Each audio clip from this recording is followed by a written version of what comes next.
Et on a choisi de créer ce lieu qui existait déjà en partie. Il était très très différent l'année dernière, mais qui existait déjà les années précédentes, qui marchait très très bien quand il y avait un petit peu de soleil, même un rayon de soleil, qui évidemment ne marchait plus quand il pleuvait, puisqu'il n'était pas couvert. Et pour nous, c'était un vrai problème.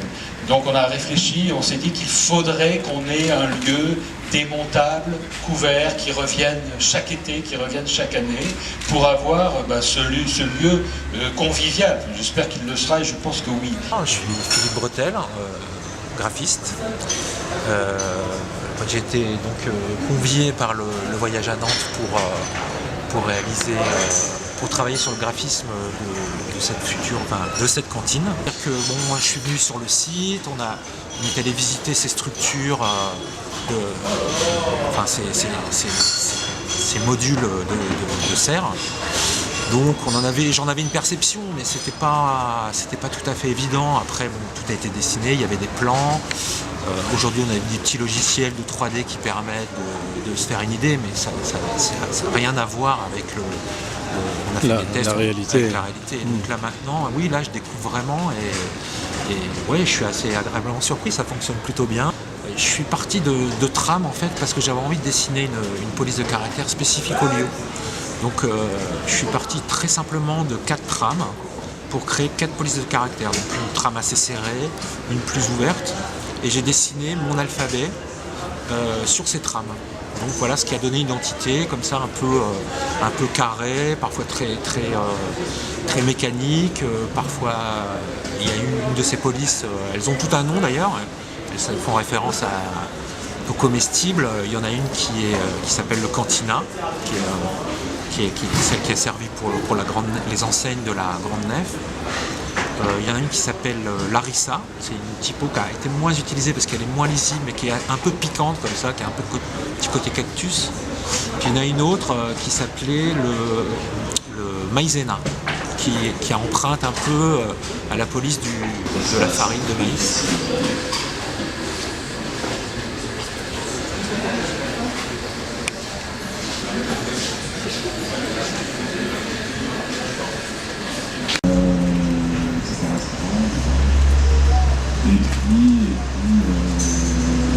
Cette partie-là, alors c'est pas très loin. Un accessible, encore plus près à la créative. Philippe Clément. Bonjour. Bonjour. Alors comment va s'animer un peu ce lieu, cette cantine du voyage à Nantes? Alors cette année, c'est vrai que c'est différent par rapport à l'année dernière. Donc cette année, on va avoir des animations différentes, avec dans le même esprit de l'année dernière, avec le menu du jour, une entrée et un plat, avec une boisson. Et le soir, on va dans le même style, sauf que cette année, on va ramener une petite chose en plus, c'est-à-dire qu'on prend tous les locaux nantais en DJ de la région nantaise. Et tous les jeudis, vendredis, samedis, on appellera ça la cantine du son, au niveau du bar, de 18h à 23h, pour donner une animation supplémentaire. D'accord, on mangera en musique. Tout à fait. On mangera local, on écoutera local. Tout à fait. C'était le but aussi, c'était pour faire venir des artistes en dehors. Je pense qu'à Nantes, on a assez d'artistes et des jeunes à faire monter. Donc on a décidé de faire que du local, DJ local. D'accord. En quelques mots, Philippe, l'année dernière, quelques restaurateurs estimaient que le voyage à Nantes et des lieux comme la cantine pouvaient être une concurrence déloyale. Est-ce que vous voulez revenir là-dessus?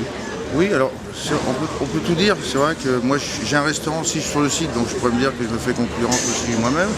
Quel restaurant? Le restaurant Théo. Donc, et puis on s'est aperçu qu'en fin de compte, au départ, les gens ils avaient un peu peur. Et puis quand on a fini la saison, tout le monde a fait entre 20 et 25% d'augmentation de chiffre d'affaires par rapport aux Z-1 l'année d'avant. Parce que ça ramène tellement de monde sur le site.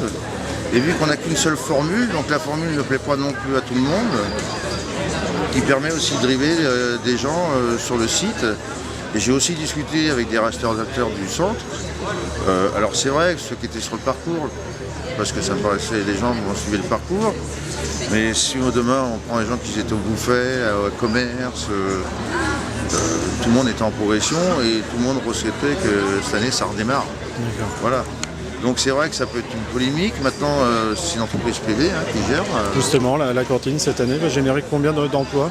Bon, on va être entre 20 et 30 personnes. D'accord, suivant l'affluence. Suivant l'affluence. C'est ouvert 7 sur 7. Donc c'est aussi un challenge personnel, c'est de l'investissement financier aussi personnel.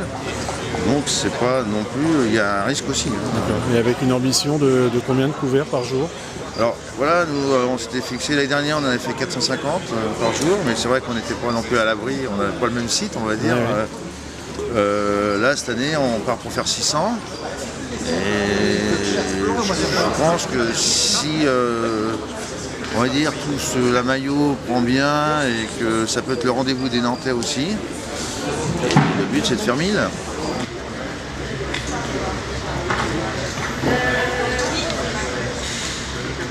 Bonjour Jean Blaise. Bonjour.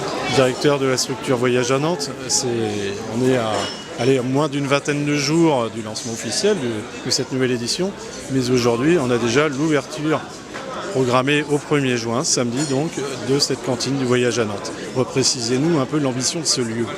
C'est un lieu important du voyage. Donc, vous savez que la formule du voyage, finalement, c'est un fil vert qui passe par une cinquantaine de lieux culturels de la ville et qui fait une boucle. Bon.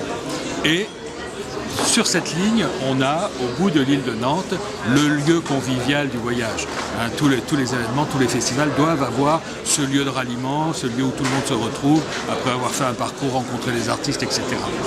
Et donc, ça existait déjà l'année dernière, mais le climat ici, dans notre région, mais pas seulement, je crois que c'est en Europe, là, aujourd'hui, faisait que quand il pleuvait, on ne pouvait plus rien faire, on ne pouvait pas avoir de service. Donc on a décidé de couvrir cette cantine, de la faire plus grande encore, d'avoir une couverture. Donc on a investi nous-mêmes, notre société, dans une serre agricole.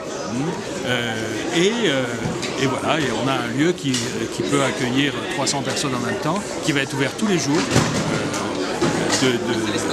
Pour le déjeuner, mais aussi jusqu'à minuit le soir, et qui propose un menu avec de la nourriture choisie, de qualité, de notre région, et à des prix très compétitifs, on va dire. Voilà, c'est ça. Un grand voyage autour de Nantes. C'est un grand voyage autour de Nantes, oui. Et c'est aussi le lieu de Green Capital, en fait. Et c'est pour ça qu'on l'ouvre avant l'ouverture du voyage à Nantes. C'est aussi le lieu de ralliement pour toutes les délégations qui vont venir de toute l'Europe pour discuter autour de la thématique de Green Capital. C'est ce lieu festif qui manquait peut-être aux éditions précédentes du voyage à Nantes? Alors, les éditions précédentes, il y avait Crêpe Town. Aujourd'hui, il y a plein de gens qui viennent me voir en me disant « Mais pourquoi Crêpe Town est fermé ?» Bon, il y avait ce lieu aussi, quand il faisait beau, était super, parce qu'on peut jouer au baby-foot, on peut faire des parties de pétanque. Là, on va pouvoir prendre des cours de cuisine aussi. Bon, oui, alors, je crois qu'aujourd'hui, ça va devenir effectivement le cœur estival du voyage à Nantes, qui manque un peu. D'accord, reste à la météo de faire son boulot aussi. Oui, alors maintenant, même s'il pleut, on s'en fiche parce que de toute façon, on est couvert, au moins. Merci Jean Blaise. Merci.